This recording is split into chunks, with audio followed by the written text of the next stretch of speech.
Man, thinking back, I feel like there's been a few times, but nothing quite like this, because even those times where there was some parity, there was still, you expected the Patriots to be around at the end, and they were. Mhm. Um, the Packers were always kind of that way. You figure you're going to see them in the title game no matter what. So it's never quite been like this, because even with the Eagles, as great as they've been this year, even with the Vikings with that 8-1 record, I could see those teams falling. Whoever doesn't get the bye, I could see them falling the first weekend of the playoffs. So I really do think it's wide open, and I kind of feel that way in both conferences. Obviously, the AFC hierarchy is a little bit more established, but as we saw with the Bills, all it takes is one slip up, and all of a sudden there are all these teams waiting to climb over you on that ladder. So it's been an absolutely fascinating season so far.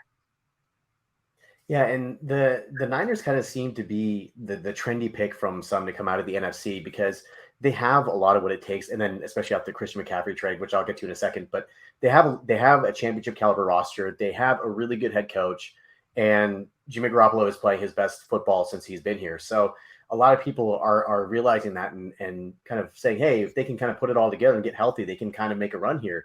What things do you feel like need to go right for the Niners to be able to make that like a reality?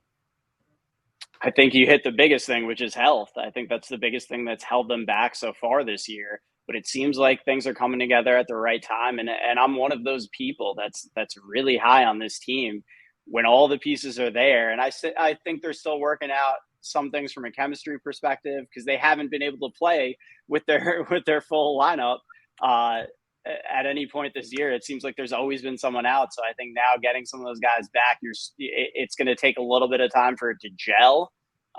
They're a little bit behind some teams from that standpoint. I think we saw it last weekend against the Chargers.